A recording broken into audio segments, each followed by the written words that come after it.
All right, so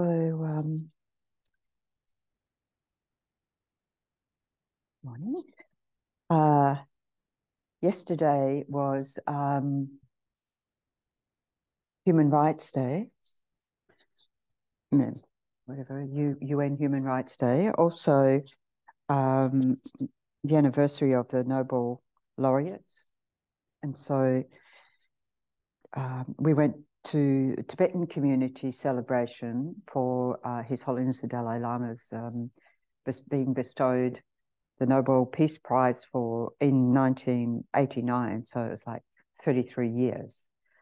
And it was quite interesting talking to the president of the Tibetan community, Tempa, who has, he was saying that they do, previously doing rallies where they go around to different towns and ride cycles and so forth. A really lovely way of bringing awareness of that and awareness of Tibet, as well as, there being different national and international gatherings to honor His Holiness on that day. So many other occasions as well. And, a few of us went from the center, and it's really, I find it sort of really part of it's our community. That I always think, if you're in a Dharma center and there's no Tibetan Buddhist Dharma center and there's no Tibetan Buddhists around, no Tibetan around, we're failing in some way. So we had previously the gathering here for His Holiness' birthday, and so we're looking at creating more opportunities of that exchange, like at Losar, at the Tibetan New Year and so forth, so that, they only come together every so often in that sort of celebratory way.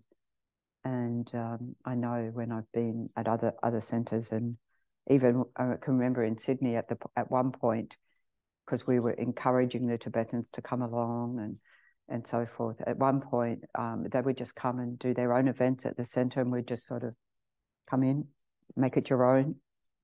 And they did, that room was the child minding, that room was this, and so forth. And for many of the children also, in particular, it was the first time they'd been into a gompa. So, I think it's really just encouraging people to be part of that, reaching out to a Tibetan community. And if you're even more courageous, you can come along to learning Tibetan on Saturday mornings. We've got one more before the end of the year. Actually, it was really lovely yesterday, because we were, we're just trying to just practice recognizing the letters of the alphabet. And so we had to write down everybody's name who was here in Tibetan, and try and pick out, the letters for that. And then, so it actually became very, very practical. I was like, oh, actually, I can do this. Well, with the help of the alphabet right there, picking them out and putting them down. So that way, learning we're really in kindergarten. So don't feel fearful of it. Come and join us in kindergarten. Anyway, so it's wonderful to have such opportunities, and of course any events where we're celebrating His Holiness Dalai Lama, of course. So really encourage people there. Having said that, on Wednesday night, as I think there's a screening of the film Never Forget Tibet at the Lunas Cinema in Leaderville, and we are fortunate to have been offered some free passes. So if anybody is interested to go, let me know. I think tomorrow I'll have to actually, because she's asked on Friday, she asked for the names of, just to leave names of people, tickets at the door for people to pick up. So just let me know. It's 6:15 p.m. So yeah, if you want to come to that. And next Sunday, of course, we have our class in the morning, but then in the evening, we have Lama Tsongkhapa Day Puja, but we're also having that as our end of the year Christmas party, end of the year party. Let's not necessarily label it Christmas, but We do, right? So yes, we want to have a, do the puja and light offerings and so forth. It's a great time to do light offerings, of course, all very electronic in our place. Because yesterday when we were coming back, because it was, after dark, and there were just so many houses lit up, and you're just like, with all the light offerings. So everyone's putting out light offerings at this time of year. We can join the celebration and then, just celebrate with each other. So I think Rob's going to be talking to you afterwards, Colin. He's got a plan. So he may come along afterwards. Yeah, anyway, so all sorts of ways of it's a time of celebration, celebrate our community. Okay. All right. I think that's all the announcements I wanted to make before I forgot them all. Yeah, there's some meditation beforehand and a Q&A afterwards. So yeah, so you can do that. Okay, so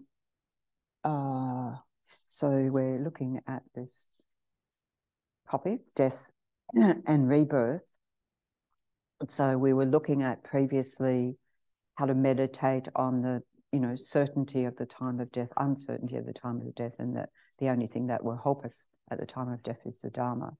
So that's a classic presentation of how to meditate. And it's interesting looking at some of the Lam Rim texts that they don't have what we're looking at today, the meditating on this, what happens at the time of death, but it's so practical and helpful to gain that sort of familiarity so that we're not fearful of at the time of death, or at least we have some further familiarity when all these things start happening. And pretty soon you lose consciousness anyway, so you're not aware. And these stages of the death process can happen very slowly, or it can take a long time. We're all different. Of course, in the case of accidental death, you might be in your next rebirth before you know it, sort of sudden death thing. So anyway, we're going through this presentation, and it is, certainly within the Tibetan tradition, it is extensively outlined. We have the Tibetan Book of the Dead, and His Holiness, there's a book from His Holiness, I think, How to Practice in Living and Dying, or Life and Death, or something like that. And Lama Zopa Rinpoche, of course, there's many, how to enjoy death and help your loved ones go happily to their next rebirth. That sort of thing. It's a long title. That's it. Yeah. Yeah, there's a copy in the library. Also, you can go on fpmt.org, and if you put /death, the resources about death will come up, including that book online, PDF online, which is quite handy when you're someone like myself who gets asked to see people, who are palliative and so forth, and you just, you might be there when you suddenly need to do all the prayers. And so having it on the phone, I found very useful. Anyway, so another book that I'd recommend, Lati Rinpoche's Death, Intermediate State, Rebirth. That's actually a topic in the basic program. It's just a very short topic of the basic program, but it goes extensively through this whole process that we're looking at today. Okay. So what we're looking at is the sort of physiology of dying as it's presented in Tibetan Buddhism. And as we go along, you might, feel free to ask questions or actually think from your own observations that you might have observed these states. So, okay. So we say that, this coarse body, there's more subtle bodies. When we practice Tantra, it's sort of like getting more aware of the subtle bodies. You've probably seen diagrams of the chakras in the body, and then we talk about these channels, the sort of main channel, central channel that goes from the crown of the head down to the below the pelvis. Sometimes it says the base of the spine, and sometimes it says like 4 finger widths below the pelvis. Anyway, which is, if it's just, sometimes it said it's just in front of the spine. So I'm trying to see the bottom of the spine and feel it, not see it, see it in my mind's eye. So just in front of the spine anyway. So this central channel, which is a, you know, I guess psychic energy tube of light. We usually visualize white light. And then there's 2 side channels that are said to, when we do in our practices, come from the left nostril, right nostril, and then underneath the skull come up and around either side of the central channel, and then they can join with the central channel 5 finger widths around. You know, I was just put my hand like that and goes, that's 5 finger widths below the navel. So we have that in when we do versions of the 9-round breathing, where we visualize these channels. And then, you know, there's 72,000 channels. So there's all these different channels that, and wind energies. So anyway, I'll just mention that because at the time of death, you know, these become very much part of the death process. And so eventually, when all these winds gather into the center, that becomes, you know, the death process, as seen in the Buddhist context, as it's explained. So feel free to debate things as we go along. So just before we go through these stages, also to keep in mind, birth in the Buddhist context is at the time of conception. So that it's said from the first moment of conception. So the next moment, aging starts. You know, when the Buddha observed birth, aging, sickness, death, we don't think of aging from that being in the womb. We think that being, you know, getting more and more alive. And that's true in the sense of more and more embodiment into, in this case, a human being. But also it is the beginning of that aging process. If you think, we haven't had the teachings on karma yet, but there's something throwing karma, which at the time of death determines the length of your next life, except for if it's interrupted suddenly, you know. So, yeah. Anyway, it all gets very technical, doesn't it?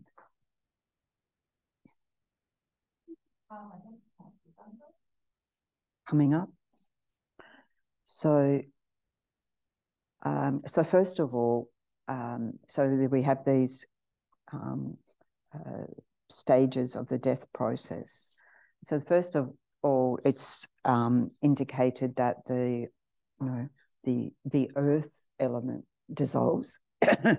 So what we have is a dissolution first of the 4 elements of the body, and then a few more dissolutions of mental conception, so that the coarse level of mind already has dissolved quite a bit, but it's becoming more and more subtle, right?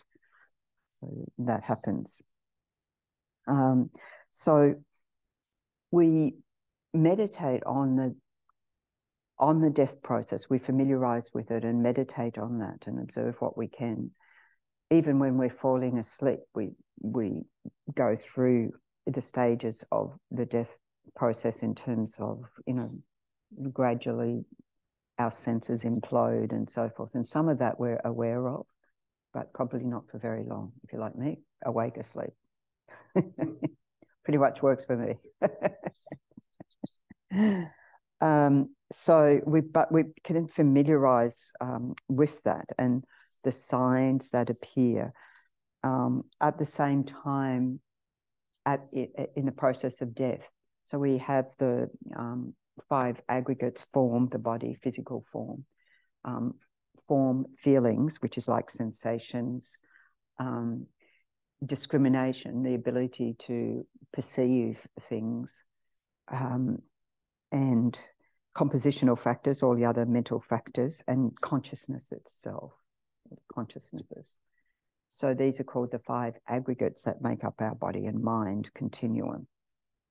Skandhas, aggregates, same thing. Okay, so first of all is the dissolution of the elements which form the body. So the earth element dissolves. And when it says it dissolves, it means it's sort of like right now we feel very embodied, don't we? We probably feel the solidity of the body and, you know, the bones and the muscles and so forth. That makes us feel like we're alive. And that starts to weaken, or it weakens significantly. So the body becomes very thin, becomes very weak and powerless. And this is something that if you've been with someone, you know, maybe someone close to you who's been towards the end of their life like that, you can see that already way before, you know, we might say, oh, I'm dying, or they're dying, or whatever, that gradually the body becomes, you know, with aging, thinner, weaker, and lacking power. And the limbs are loose, and it feels like the body's sinking under the earth, right? Or that there's sort of weight on you. Or I always think too that this is one that can be very obvious when we're falling asleep. We might feel a heaviness in the body, or we might feel that sort of dropping, falling sensation. Hopefully you're not feeling like you're buried alive, unless you've got too much aduna on. But they're pretty light, right? But that can, you know, I think we can be aware of that process. You know, that's one that is fairly evident. And other aspects of that. So when it's the aggregate of form dissolving, absorbing, and then that becomes, the limbs get smaller. So you see somebody's body shrinking, right? And the body becomes weak, and the luster of the body goes. So there's sort of like, you know, a vitality that we perceive in the skin and so forth, and that it sort of loses that. If you've then, like, further on, once someone's dead, and, you know, we talk about a death mask, it really does seem like a mask. You know, once someone's dead, you know, you see it's like they're not there, it's a mask, you know. So that sort of, lack of vitality. And it's such that, you know, if I pinch the skin now, it just nicely bounces back into place. But if someone were at this stage, the skin would stay up when you pinch it, because they're already really thin anyway. Mine's not thin at all, so like a nice big chunk. But yeah, so and all your strength's consumed. So that can happen way before somebody dies, you know, that where it gets, you know, maybe you're lying in bed and you're sleeping a lot. It gets hard to get up and go to the bathroom, or to get up at all. So that can happen for quite a while before someone's in a death process.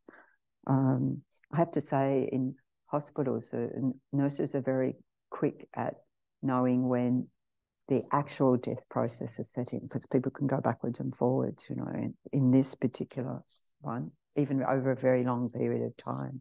But they're very good at detecting when there's no coming back now. This is it, right? So it's great to have that observation of training. Mind you, I think they all need to learn this as well, and that comes along later. I think that. And we talk about these wisdoms, the 5 different wisdoms. So here it's that the wisdom of basic mirror-like wisdom. So mirror-like wisdom is the one that can see things, right, like a reflection in the mirror, that mirror-like. And so this is when the eyes start to, you can't open or close your eyes. And, you know, when you're getting tired and you maybe haven't gone to bed yet and you're fighting it, and you might even be not even in the middle of the day and you're trying to fight it, and you're sort of, the eyes are drooping and everything's going blurry. And I have to confess that one time in Hobart, actually, with His Holiness the Dalai Lama's teaching there, and I'd flown down early in the morning, and then they said, can you help, helping to set up and so forth. So by the time it got to the time of the talk and sat down, and I didn't realize, because it's sort of nice and cozy and you're just drifting. And then His Holiness said something, I was bolt upright. So, oh, stay awake. This is what you've come here for. It's that sort of feeling of that drifting, and yeah, so like that. So we can all experience that. And you know, when we're maybe feeling that, when we're going and we think, I've got to go to bed now because now I can't keep my eyes open, right? So that is a, you know, the sight's unclear. You can't open, close your eyes. So whether they're open, they stay open, or if they're closed, they stay closed. And then we talk about an internal sign, which is what appears to our mind. And with these internal signs, I find it very useful to think of that as identifying with that when I'm doing the meditations, because everything solid is dissolving. And so the internal sign is like a mirage, you know, like the shimmering of, you know, when you always say, well, I haven't been lost in the desert, but when you're in the desert and shimmering, we know what it looks like, the shimmering of the sun, and you think it's water.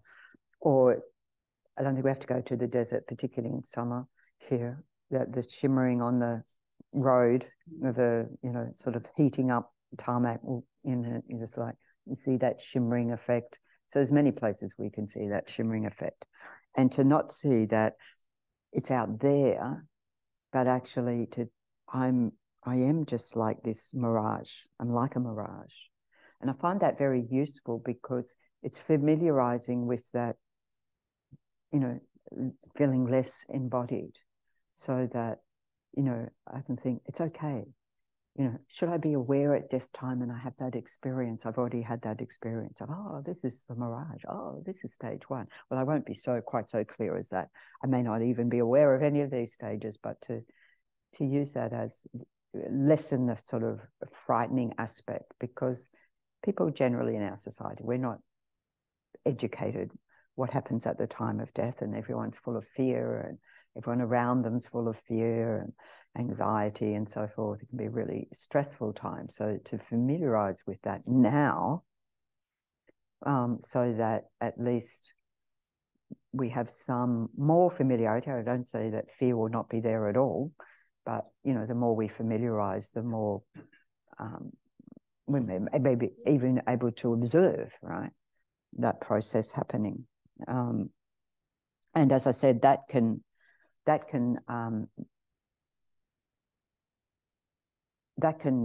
come and go over a long period of time. I was visiting someone who the doctors had thought was going to live for 3 days, and she lived for 3 years. And so there'd be various times throughout that we're like, oh, this is it, you know, because she would report this sort of feeling of sinking and so forth. And then she'd be looking like, yep, now she's on the way out, and then bounce back. Now she's on the way out, bounce back. So we can't predict, you know, how long that process is going to be for someone. It can happen very quickly. You know, someone can be very vital and then gone. Perhaps we've had that experience as well. Even without having had some sudden intervention like an accident. Okay. I think particularly with disease, that's unpredictable, you know, that how, you know, if you've got a terminal illness, as they say, it's very unpredictable, you know, from there on. As many people say, you know, it was predicted I'd live this long, I've lived 20 years longer, or, you know, they're the ones who are alive, but other people might have died sooner, you know. So, yeah. Okay, so after that, so what is manifest then is the water element, and so then we talk about the water element dissolving, you know, or losing its power. So that's where everything dries up in the body. So that saliva dries up, and the tear ducts dry up. I mean, you already can't move your eyes. Sweat, urine, blood, you know, so more shrinking as you're sort of becoming extremely dehydrated, extremely dry. And, you know, I was just thinking, imagine how that feels to be, like, we know when we've been slightly dehydrated, or maybe even some of us have been greatly dehydrated, but to, you know, to be completely dried up. And so your mouth's completely dry, and yeah. Yeah. And often if it's someone in hospital, or it can even happen at home where they have the catheter, and you look at the bag and it's like the urine's like thick blood, right? So you can see, oh yeah, that's happening here. Thick, yeah. It's dark, it's thicker. So the liquidity's going.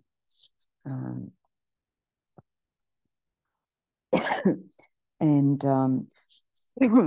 this is when the aggregate, so form, next one, feeling, dissolves, so that you're no longer aware of the sensations of pleasant sensation, unpleasant sensation, that sense of, or, you know, pain, pleasure. I mean, letting go of pain would be great, but you're not aware of those. You can't discriminate sensations of pleasant, unpleasant, or neutral sensations.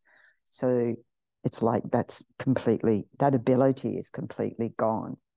And at this stage, it said you're no longer able to hear external or internal sounds. So, okay, external sounds, internal sounds that you might have, like, for example, I have tinnitus, and oh, you mean my tinnitus will go? That'll be something to look forward to. Actually, they say, you know, I can't remember the exact time frames, but if you can't hear inner sounds, you know, like you're going to die within a month or something, or if you can't see your shadow, you're really forever looking around, my shadow there. Oh yes, good. I'm still alive. But interesting, like that. So again, it's not saying you're going to be dead within 5 seconds. You know, but it may not happen until you're at that state. Again, people can hear for a very long time. And what I find interesting, if we're talking about stage 2, where the hearing goes, and yet we have all these prayers to say for the time of death, right? Are people actually hearing the prayers? Because I remember Lama Zopa Rinpoche saying, you know, say this mantra loudly, right? And it's very awkward sometimes in a situation, especially if you don't want to, I'm just going to yell this mantra. Although I have yelled it down a phone. I said, put the phone to their ear, and I've yelled it down the phone. So at an actual physical level of the hearing consciousness, maybe it's not heard, but there's very, very subtle levels at which, so when people come back from a near-death experience and they report the conversations and so forth, so there is that sort of subtle sense of hearing, particularly if you're someone karmically close to them, that you know, what do we say? We pick up on the vibes, right? So there is definitely that sort of sensitivity happening. And also as we go on, you know, even beyond the death process, and say prayers for people, it's sort of like if you have that karmic connection, it can influence them. So we don't know at what levels that's happening. So please still keep doing the prayers.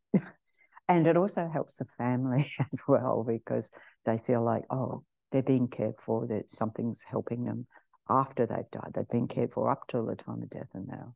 Yeah. So then, yeah. So this is the wisdom that's dissolved here is called the wisdom of equality, which is the ordinary sense conscious that is aware of pleasant, unpleasant, neutral, no longer functions. And you're no longer mindful of feelings accompanying any of the mental consciousnesses. And also internally, the appearance that arises is like smoke, like they say, smoke within smoke, billowing from a chimney. Sometimes it's said like incense filling the room.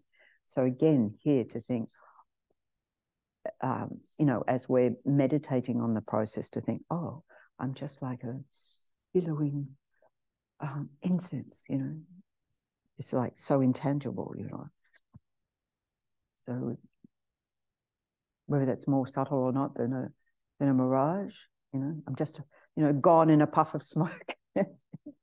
Right. So that might work for us.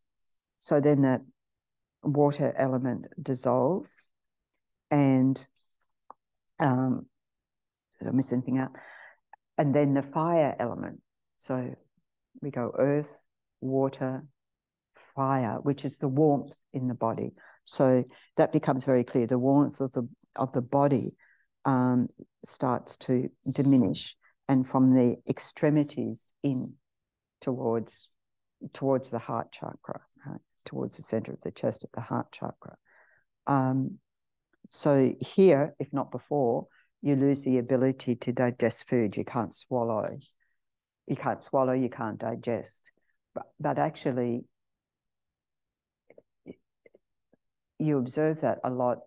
You know, people lose that ability way before they lose any warmth in their body. It can be like weeks where people don't eat and stay alive.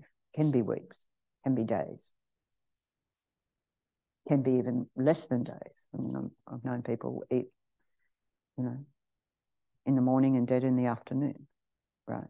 So again, the length of time does vary greatly. And why I'm saying this is because it's great to familiarize with this, but if we say, oh, they're going to be dead in, you know, this amount of time, maybe not, right? So not to be fearful, you know, of our loved ones as well, or when we're visiting, that we can't really know. So, and then you're no longer mindful of the, was that a hand? Yes. When my father died, I was stage, but my brother said my old dad stopped eating. Not that he ever had a really big appetite, but I thought that meant he was on the way. Yeah. Because my brother thought was something he would come back from. So we were sort of both right in a way. Like, yeah, there was the possibility he would come back. Sure. He continued on. Yeah. Well, you may not come back. It's just the death process might take a long time. As I said, I've seen people, yeah, definitely go for weeks without food, which is interesting because generally, what do they generally say? You can last how long without food? So, yeah, it's, oh yeah, I know that's 3 days. Yeah, yeah. My brother was saying, well, you go and visit Dad and try and get him to eat. And I thought, well, it's just not going to work. Yeah. Well, it is tricky because, you know, when people can't eat, it's best not to try and force them to, because if their strength's already gone in the first one, first dissolution, and it's hard to eat, then it's best to, you know, there's all sorts of liquids, and even they can be like, you know,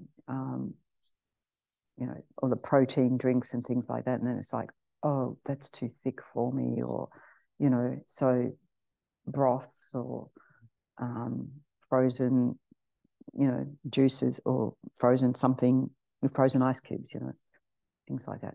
I always think little ones, not too big, that they have to crunch and they can just dissolve, or they can just suck on them if they can still suck, if they still got the sucking. Yeah. Yes. Sorry. Please go on. I was just wondering, like, this is all presented sequentially. Yes. But I'm also thinking that there's no set time, which I understand. No. Yeah. So is there like an overlap between, so the first area, you're talking about the earth element, then the water. It's not like one is complete, then the second stage starts, or do you think there's an overlap? I think there could definitely be overlap, so like merging into one, merging into the other. Yeah. Yeah. Not like kaboom, kaboom, kaboom. Yeah. But you know, it's like, if we, and please, you know, when you have the opportunity to be with, you know, a loved one who's dying, it's really valuable from a Buddhist perspective. Apart from it's a great time, actually, weirdly to say, that it's a great time to spend with loved ones, because suddenly their priorities are completely changed, and there's that real heart connection.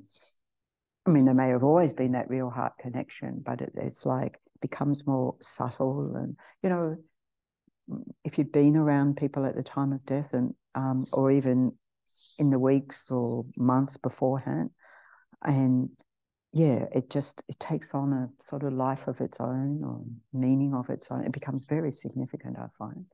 Yeah, I was with my mother when she passed away. Yeah. And you know, she had one of those medic alerts. Yes. She pressed that, and then I was living 2 doors up from her, and then I got a phone call, and I went to see her, and she'd fallen asleep at the table, and she'd had a fall, and I mean, the ambulance people did come, but then it's like they made this guy. I mean, I was talking to her, and it's interesting that these people that are in these situations day in, day out, that's what they do. They're seeing people die. I don't see that very often. Yes, that's right. And then he made the call and said, your mum's dying. Yeah. Yeah, because they know that. Yeah. They've seen this. Yeah. In a way, I was surprised. I mean, I was always preparing myself because I could see a health deteriorating. Yeah. But it can be a surprise. Yeah.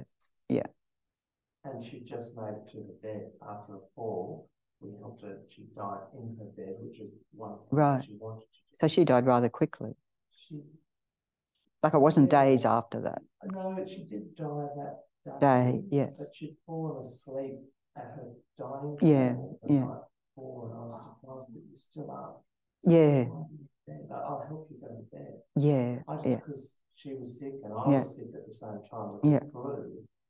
But it was, I see it as a privilege. Yes, it is a privilege. Absolutely. It feels very much like a privilege. It's also interesting that professional people, ambulance, doctors, they can make that call. They can. Okay. Yeah, this person's not coming back. Yeah. And she didn't come back. Yeah. This process of one element and another one happening, I mean, it would have been useful to know a lot more then. But also, some of this, particularly in relation to the earth element, they would observe that. They would observe that, and the water element. You know, they can observe those some of the physiological changes happening, and even the warmth going from the body. Although I think they don't put so much attention to that. We put a lot of attention to that. So, yeah. No, I think it's really valuable, those, to have that experience. Really is fantastic. And then, as I say, from a Buddhist perspective, being able to, you know, maybe even reflecting afterwards, because if it's a loved one, we're with them, right? But even afterwards, you know, reflecting, oh yeah, it seemed to be happening like that. And yeah, so when the fire element dissolves, the warmth, you know, starts to withdraw into the center from the extremities. And at this stage, people aren't mindful of, they can't discern family, loved ones, and so forth. They forget names and so forth. You've got to think by this stage they're probably unconscious or in a deep sleep. We never know which they are in. It can be sleep, because it can be, you know, sometimes people stay in that state, and, you know, until the family have had the opportunity to visit, and then they might go quickly or something like that. Even if they can't talk, you can see some sort of register if you're observing closely. You may not see a register of that, but it's, you know, that happens. Or sometimes it's the other way, when the loved ones have gone, and it's like, phew. Well, because of that connection, right? And putting that distance, so then they have the space to let go. Of course, we always say, you know, it's okay. I think people naturally say that anyway. You know, you can let go. You can just, everyone's fine, you know, just be at peace. And we say all those sorts of things naturally, and which is good to do. So even if they can't hear, it's setting a gentle energy. So, yeah, it can, as I said, it can take a long time. And to be, I guess, that they're no longer cognizant or interested in worldly affairs, that again can happen a long time before. I remember from someone I visited who, you know, her workmates would come in. She was a police commandant, and they'd come in and say what was happening down at the police station and who did it. She wasn't the least bit interested, right? And so, and she also didn't want to, she wanted to have clarity at the time of death, so that she didn't, because the morphine made her hallucinate. One time I got there and she had her bag packed and was sitting on the side of the bed because she was escaping from Alcatraz. Literally, you've been watching too many movies. Anyway, she decided, no, I don't want that. I just want to have clarity. So, which was very courageous, because, you know, the cancer was in her spine. And, you know, anyway, so it's because you're withdrawing that, you know, you might be already having visions of, you know, going on. You're certainly having these internal visions. But, you know, affairs of this world, because you're moving out of this world, you know, no longer have meaning for you. So that's where, as I said, I mean, she would, that part of it, she was definitely letting go way before any of this happened. And just to be mindful and actually, you know, support the person in their process, and not trying to sort of buoy them up with stories of this or that, though it is really good to remind them of their qualities, their good qualities, or appreciation for them, or, you know, so they might have favourite places, remind me of that favourite place, or, you know, things like that. That is, you know, showing the valuing of them and reassuring them that everyone's okay. That sort of thing's very, very pertinent. Yeah. And you've lost the sense of smell. I don't know if you care anymore if you've got the sense of smell, but you lose the sense of smell. And it's just saying all of these sense consciousnesses are closing down, as well as these internal elements. So this is where also the breathing is quite weak, you know, when the breath goes out, and there could be a long time before the next breath in, And that too can go on for a long time. It can go on for days. It might happen quickly. Was that up again? Or no? No. Okay, radio. You might have to say you or something. Yeah. So, you know, and that breath out, and you know, if you're with your loved one, you might be wondering if they're going to take a breath in, if this is it, if they're now dead, you know. So generally, when the okay, so I'm jumping ahead. I won't go there. So the internal appearance here is like sparks within the smoke, or sometimes I say like the appearance of fireflies, or, you know, the embers from a fire, you know, like it's a sort of spluttering, showing that the fire element, the warmth is going. And this is called the dissolution of the wisdom of basic analysis, where you can't remember people, places, things, so forth.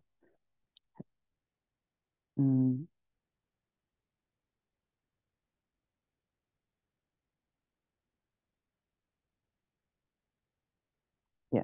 So then the wind element dissolves. So that's, you know, the life force, the breath. So when that loses its power, they talk about there's 10 winds above the heart, and they dissolve towards into the center, into the heart chakra. We have what's called a subtle drop there, and you can no longer do any physical actions, right? Right, if whatever, and you cannot experience smoothness or roughness. So before this stage, like for example, I might have mentioned previously when my mother was dying and she had the oxygen prongs in, and of course I looked up to see, should you leave them in or should you take them out? And it was 50-50 either way. So I thought, well, I'll just leave it and not disturb. And so after a few days, here again, after a few days of my mother not moving, just this hand comes out and goes and flicks them out. So she made the decision, which I felt very good about. But it was surprised because she hadn't been moving. Then all of a sudden, 70 days. Yeah, after a few days. So from the point where the medic said, okay, this is it, she's dying, it was, that was the Thursday and she died on the Monday. Yeah. So, yeah. And that was like, you know, you're not expecting that. I thought she was just going to die with the lungs. I hadn't really thought about it, except that I just thought I'll just leave her as she is. And so, yeah, it is true. These things can go like not so much in a linear process like that. And so this is called the dissolution of the basic wisdom of achieving things, doing things, because you can't do it. You can't engage in worldly activities or no sense of purpose. So I think that would be, if we were aware of no sense of purpose, that would be very challenging, wouldn't it? I mean, we're not already challenged by all of this so far, you know. So it's good to contemplate, how would that feel? How would that feel for me? And then this is the aggregate of compositional factors, which is all the, you know, sort of mental factors that we talk about dissolving. And this is where the tongue becomes thick and short. You see that, you know, it retracts and dissolves. The tongue becomes really thick and shortens like back towards the throat, if you've seen that in someone. Because if they've got their mouth closed, don't open the mouth to investigate. But and the root of the tongue becomes blue, right? So the internal appearance here is like of a, well, here it's got appearance of a burning butter lamp or spluttering candlelight about to go out, about to be extinguished. And here again, I find this very useful to, in the meditation on that, to think, oh, I'm about to go out of existence, I'm about to be extinguished, or so forth. So at this stage, breathing stops. This is when we're declared dead. Breathing stops, brain function stops. And, usually the doctor comes in because they have to sign the death certificate and say, yes, this person is dead. And it's interesting, when I've tried to talk to doctors about the death process, they're not, the ones I've engaged have not been interested. It's just like, no, they're dead. That's it. I've done my job. They're not being uncaring. It's just they're not taught to observe anything beyond that stage. So what is quite interesting is from this point on, so we talk about this mind of white appearance manifesting. So there's nothing external, visible changes. That's all happened. The dissolution of the elements has happened, but there's still internal changes happening. So we talk about these 80 conceptions, which are actually listed at the end here. I've never had a teaching on that, so the list is all you're going to get, unless somebody else has had a teaching on it.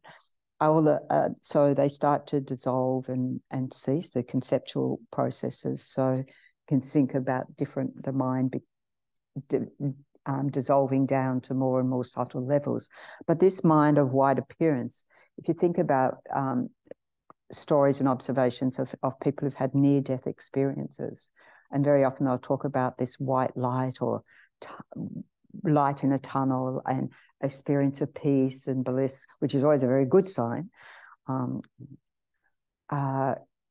So that's at this stage, and you could come back from that stage. Near-death experiences, you can come back from that stage, right? Which is interesting.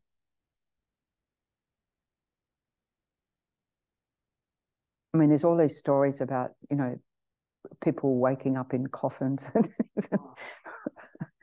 I don't know. Yeah, I heard that there used to be, I think one of the interpretations of for whom the bell tolls, I mean, usually that was about, ringing the bell and you bring out your dead.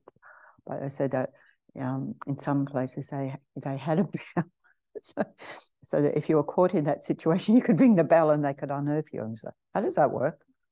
Like, how does that, you got to know to pull the bell, and how really aware are you? It's probably one of those wonderful myths. Okay, so, but just to know that there are those reported near-death experiences. And one of the, I read the biography, Sister Margaret Funk, she calls herself, and she talks about this experience. And of course, she was a Christian nun, and so she's, been thrown out of this vehicle and in a flooded river going downstream, and she sees these lights, and then she sees God. Well, she's going to see God because that's her belief system, right? And she recognizes that she's dying, and in her mind she was like asking God, what do I do? And he said, well, you can come with me or you can stay here, you choose. Like, that's her interpretation, because she's a God person. And then she found herself washed up on an island, and the lights were all the people looking for her, and torches and so forth. Anyway, she lived she's still alive a long time. But if someone goes through that near-death process, like my mother went through twice, so that I would remind her of, because it was such a blissful, peaceful experience for her, she lost fear of death. So I just remind her of that experience, you know, up until her time of death, you know, to actually just remind her of you know, that it's not frightening or it's something peaceful, blissful, but she always said death just another stage in the journey, you know. Yes. Talking about this man, and that was an experience of a Christian. What would a death experience look like for a Buddhist? It could look like the white appearance, the white light. Interestingly enough, because, you know, by now you might realize that you're pretty much out of it, and so you probably got no light of awareness on there anywhere. But it's also said that the best, you know, for us not skilled in these stages of the death process, to remember the refuge prayer, so that if we can have the refuge prayer in our mind, that's already quite long if you're dying. So remember the Buddha, remember the Guru, that, you know, so familiarizing again yourself with that now, so that it might just arise in your mind stream. Like if you familiarize yourself with the refuge prayer, so that when you wake up, you know, the words are in your mind, you know, you've got it in your mind stream. Or recollecting the Buddha, or, you know, going to sleep with your head in the lap of the Buddha or the lap of the Lama. And it's quite, you know, you wake up in the lap of the Lama. And if you die in the lap of the Lama. Yeah. Whatever techniques we can use. Okay. So, yeah. So that's the mind of a white appearance. So these stages 5 to 8 are the dissolutions, as I said, of those 80 conceptual consciousnesses, minds, dissolving. And so here, the winds in the right and left channels, I might have said that already, above the heart, enter the central channel at the top of the head. And so this white appearance is like a clear vacuity filled with white light. So and from reports of people in that near-death experience, it's quite brilliant white light. And then that dissolves, and we talk about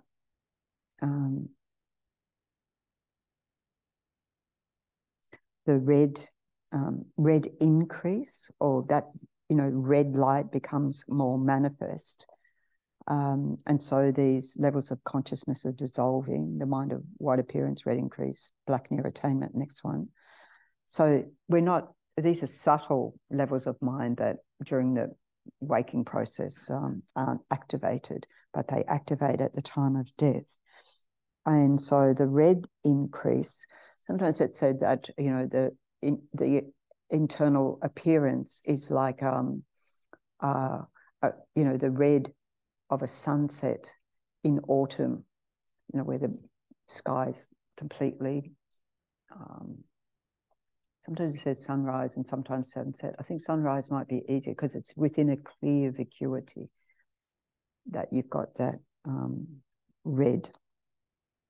And so here, the lower winds from below the heart chakra gather in through the base of the spine and come up to the heart chakra. Yeah.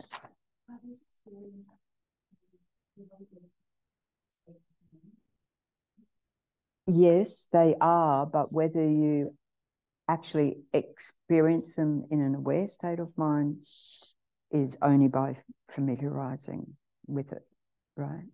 But yes, these are what we all go through. So you've got the upper winds have come into the heart chakra, and the lower winds have come up, you know, down the central channel, up the central channel, so into the center of the chest. And then the mind of black near attainment, which is said to be really scary. I never tell people about black attainment. It's just literally going out of existence. So all those winds gather into that we call the indestructible drop at the heart chakra. It's a very subtle life-bearing drop. So that becomes the basis of life, that conjoining of very subtle body consciousness, subtle wind, we say, which is the support for that, and the support for the mind, very subtle mind. We talk about the mind riding on the wind. So the wind causes the mind to move. And mind moving is like activating the mind. Okay. So the black near attainment, this is the final state of subtle consciousness, and near attainment, because there's still one more stage to go. So the internal sign here is like, first of all, filled with thick darkness. So completely, like a completely dark, you know, the sky, when the sky goes really dark in the like second quarter of the night, where it goes really dark.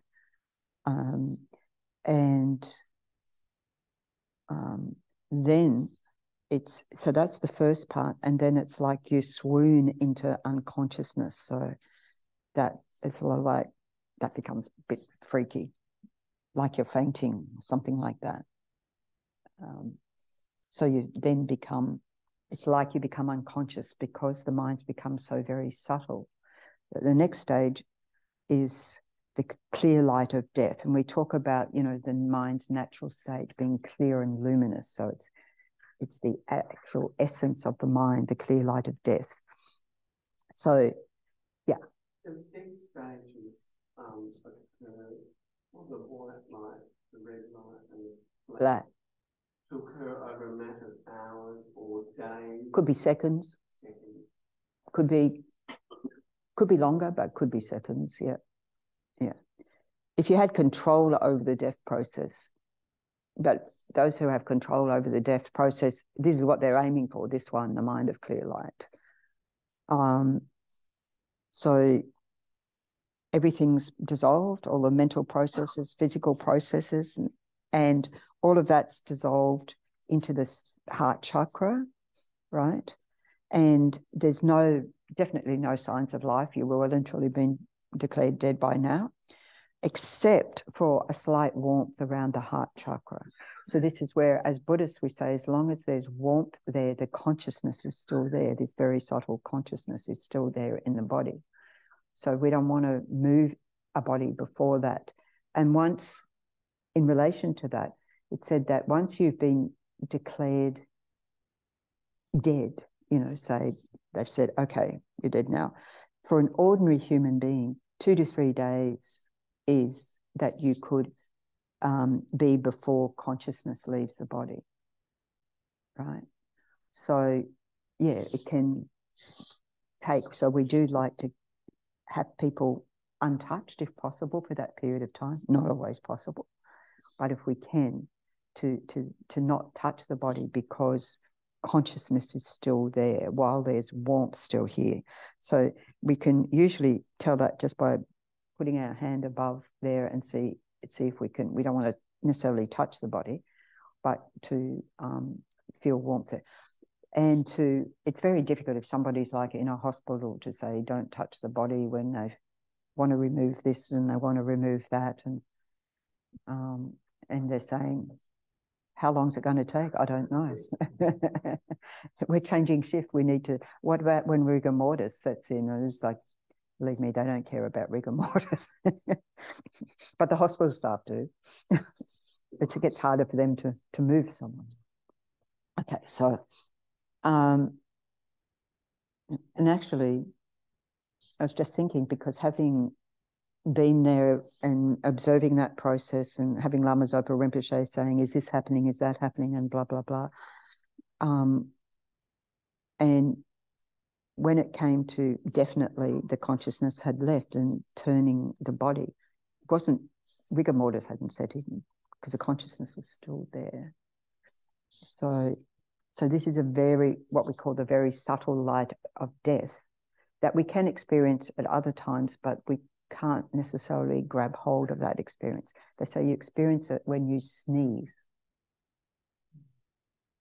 I don't have any experience of anything subtle when I sneeze. Really missed that one. When you're fainting, when you have orgasm and death, right? They're the times. But those other times, like you can't sort of grab that time. Hold on a minute. I just want to meditate here. Yeah, it doesn't happen, does it? So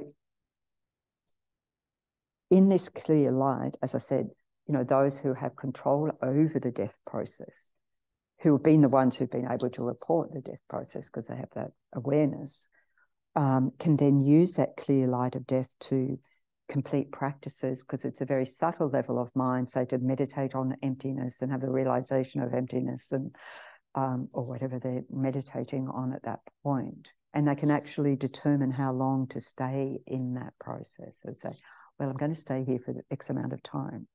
Before they die, they decide. Now, the rest of us ordinary beings, okay? So what happens is, you know, so our continuum of this life is now cut. And again, when it says the warmth, going back to the warmth, going from the extremities, I found that very interesting, because you expect it to just go like this. But sometimes I've found that people can be warm here, patchy. They can be warm here, cold here. Like it can be, yeah, patchy is the way to say. So it's not like it just goes very nicely like this, like that. But once that consciousness does leave, including in those who have control over death, it becomes very, very clear, because then the body smells, then the body, you know, they might excrete, everything just is completely, like, you know, that the consciousness has left. They're gone. They're gone. Also things like blood pooling under the fingernails, or blood in the mouth, or they talk about this very subtle drop that comes at the nostril or at the sex organ. So it might be red drop, white drop. And that's what I think medical staff should be educated to see. However, if somebody's ill, which is a lot of people die because of chronic illness, or they're being palliative or so forth, being terminally ill, that may not occur, right? So it's not always but you think, you know, usually, I guess, in terms of medical stuff, they probably don't leave a body around that long. Even, you know, yeah. This is why it's good if people can die at home, have a bit of control. Because these days, there's sort of a lot more facility for that. You know, you can have your hospital bed, and then you get, I mentioned last time, the cooling ice bed. Yeah, you can hire them. Yeah. There is a company just starting up in Perth that's going to offer that service. Great.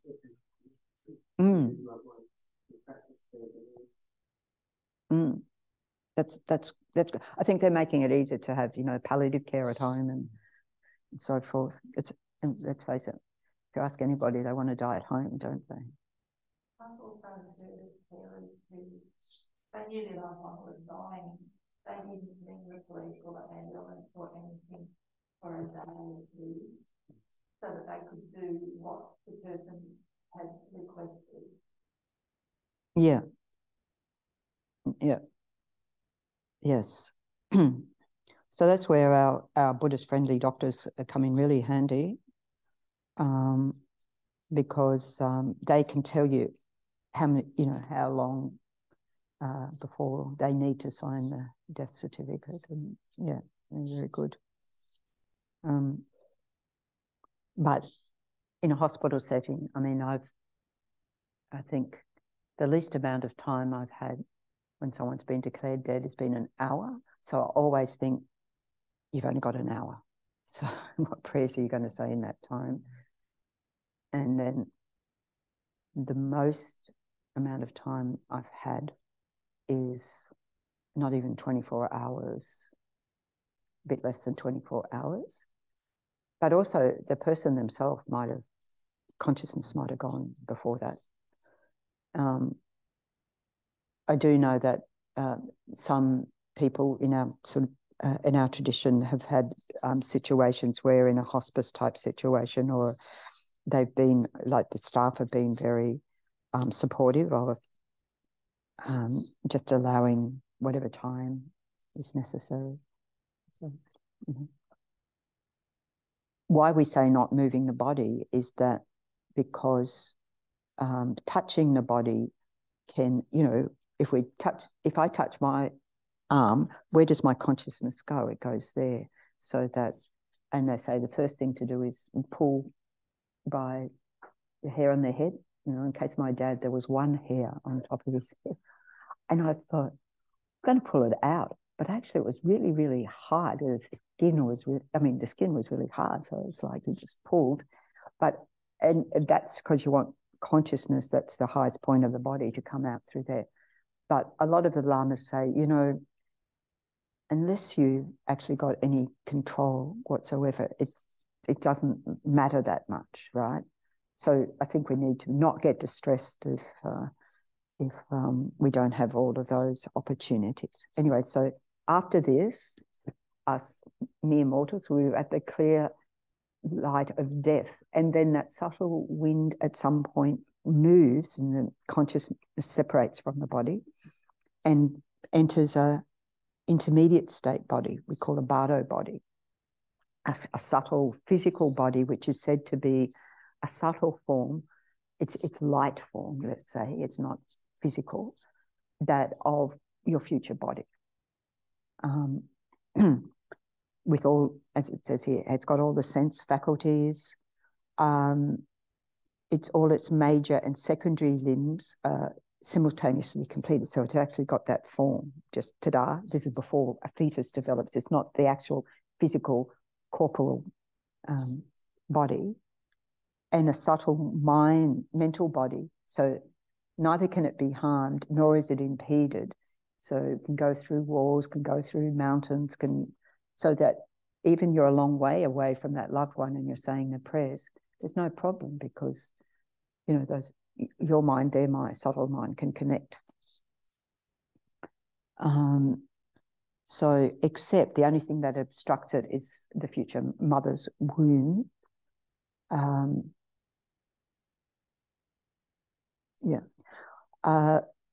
And so it can go wherever it wants. And what it's doing is looking for the future, let's say in a human form, mother, father, in sexual union, and is attracted to that, right?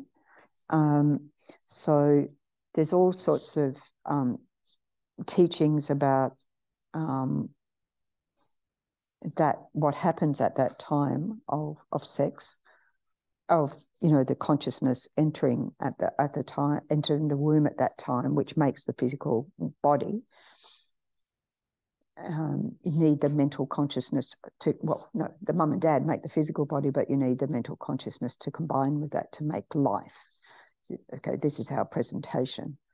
So all of a sudden you can't blame mum and dad for your mind. Okay. When I was a teenager, I was having an argument with my mother, and I said, because she was a good Catholic mother, I said, I didn't ask to be born. And she said, well, I didn't ask to have you. And I thought, well, at least she was telling the truth, as I discovered later. I did actually ask to be born. And that was the mum and dad I was propelled towards. So there you go. It wasn't too bad after all. So we do that, like, it can be anything. You can take rebirth from anything from 1 moment up to 7 days.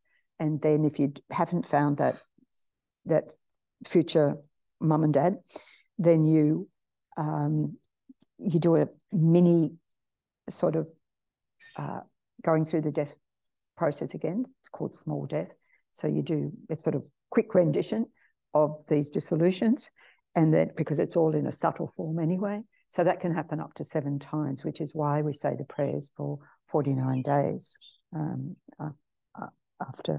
after death. And then when that time of conception, then you go through the reverse process. That also happens when you go through the small death dissolutions in the bardo, in the intermediate state, and then arising again through the practice. So that arising again through the reverse stages, from that clear light when the wind moves, and then you go through black near attainment, red, white, etc., etc. So that happens 7 times, and then ta-da, your place of rebirth is found.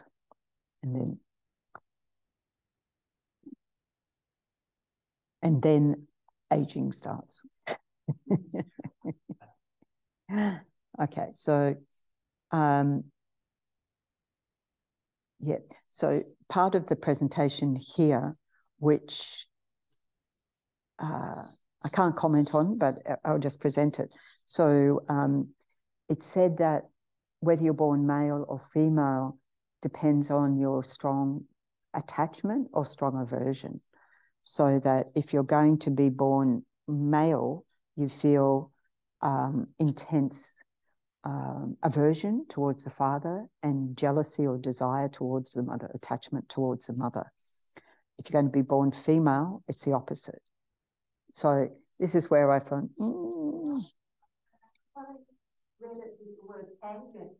yes. Yeah, well, it's certainly a strong emotional force. I guess you need a strong emotional force. Can be, so it's anger towards the same sex as you're going to be, and then attachment, desire, or jealousy towards the other. It's sort of, anyway, I'd like to have more explanation of that. Yeah, yeah, yeah, along the same lines, yeah.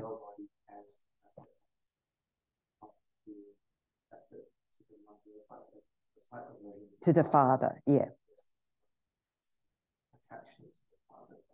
Aversion to the mother, yeah. Yeah, then you get born. Because you said anger, but it's through the force of attachment. It's the attachment to having a body, for a start, to being in existence, right? Anyway, that's the presentation as it is. The rest of what we have here is a list, as I said, of the 80 conceptions in these 3 groups, dependent on the mind of white appearance, red increase, and dark near attainment. So each group goes from a coarse level down to a middling or weak level to, sort of a small. So great lack of desire, middling lack of desire, small. And it goes on and on and on, all of these. But as I said, I haven't had a presentation on these, so I can't give any commentary at all, just to say it's wonderful to see it all and to think that we have all these different states of mind. Or, yeah, I mean, it's interesting. It says conception, and then it has things like, what did I just see there? Robbery, desiring to rob wealth. Gets a bit specific, doesn't it? It's sort of like all of the different, yeah. So all the different sort of minds we could have. So it's very useful to think about all these different states, different states of mind that we have. When I'll get down to the black near attainment, forgetfulness, degenerated mindfulness, that makes me go, oh, better work on that one. Depression, laziness. I mean, these are the ones that we really struggle with in terms of our practice, isn't it? So, yeah. Okay. All right. Any other questions or comments? That's enough to think about for today. I was hoping we'd had time to do the actual meditation, but as usual, I talk too long. No, it's good to ask lots of questions. It's great. Yeah.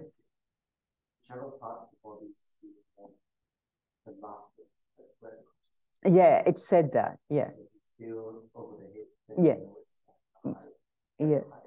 No. It feels like all the warmth is the place that's the body. Yeah, and that was interesting because interesting in the time I had Lama Zopa asking, so is the warmth going from the arms first or from the legs first?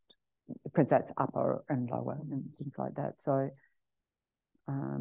he asked a lot of questions, and yeah, which was good because then I was like, oh, okay, I'll look out for that again next time. Haven't had a next time of observing all those things. You know, so, since then it's people in hospital and you don't have that luxury necessarily. Okay. Yes, please. So my mom passed away due to cancer. Yes. It was on tonsil tubes. Yeah. So we didn't get to like remove the tube. She actually passed on before that. Yes. And I wasn't beside her. I was outside. Yes. Class, so I witnessed her rolling her eyes. Yeah. So yeah, to date, I find that very traumatizing. Yeah. And yeah, I wonder why that happened. But I didn't have any chance to ask anyone. Yeah, I've seen that happen too. There are some things that happen that can be quite frightening, and that's one of them. And I don't know if medical profession are able to say why that is. And another one is when the person like gets very forceful and like they've been lying weak and all of this, and then it's like they're struggling to get out of there, and they can be very, very forceful. Like it can be hard to get them to lie down again, and that can be a shock because you're not expecting that. Here they've been, and then all of a sudden this energy surge comes, get me out of here, or so forth. So that can happen as well. I think something like that happened with my father, and we just sort of deduced because they were saying, well, should he survive, he'll be going into care. And I think he just heard that and went, I'm out of it. I'm not doing that. Well, it took a bit longer, but he went into the death process. But there is this, I forget what they call that energy. It's got a name that occurs. So that could explain the eyes and these jerky movements. That's apparent, it's just like sudden strength. Where does that come from? So, yeah.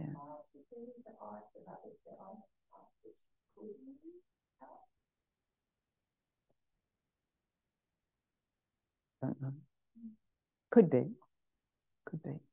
And there's also like the death rattle people talk about that may or may not happen, where that's exactly what it sounds like, sort of from the forehead.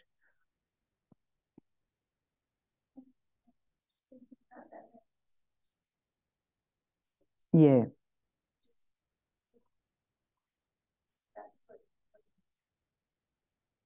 It could be that too. Yeah, I mean, I thought about that. It could be that. It just depends.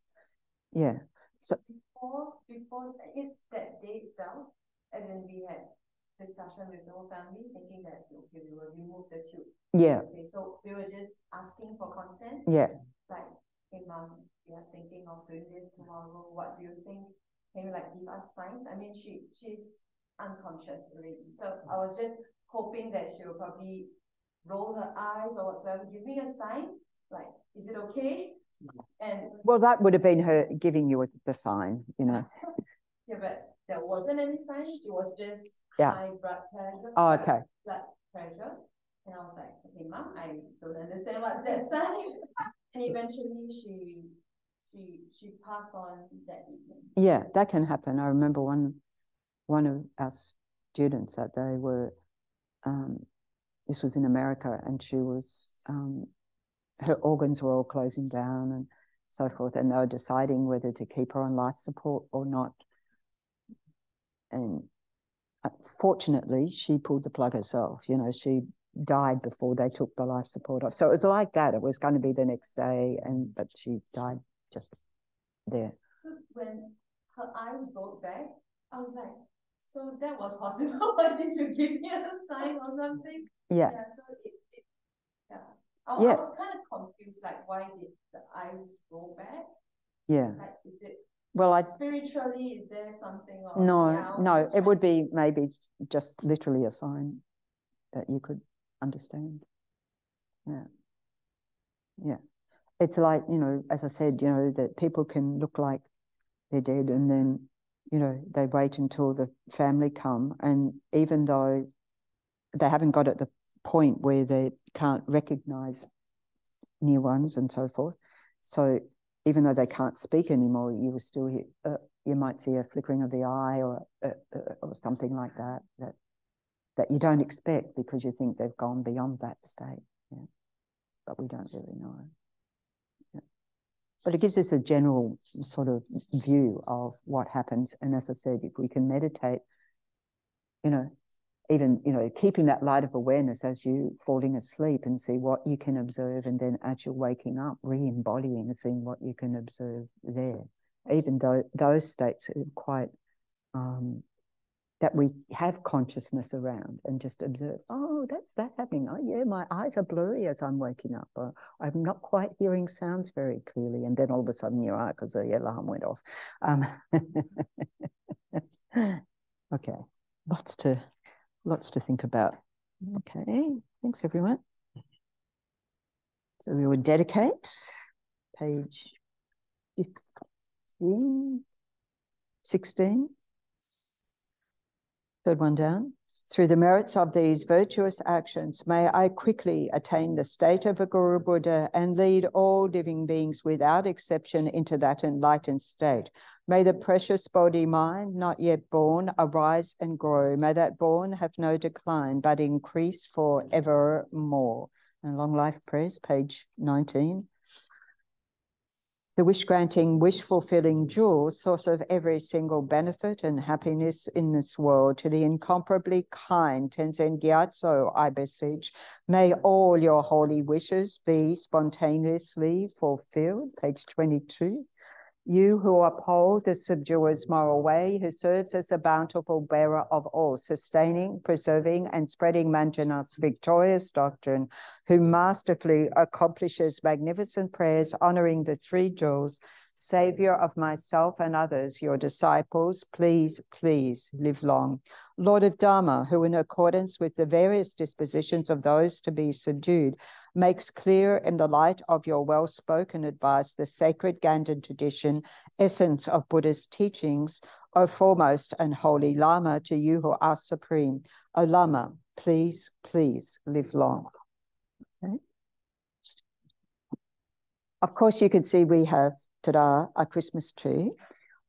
We also outside have some tubs for collection for food bank, which we'll collect up to Lama Tsongkhapa Day, so to next Sunday, to go to food bank. And there's a suggestion on the desk of the sort of things for Christmas hampers for those in need.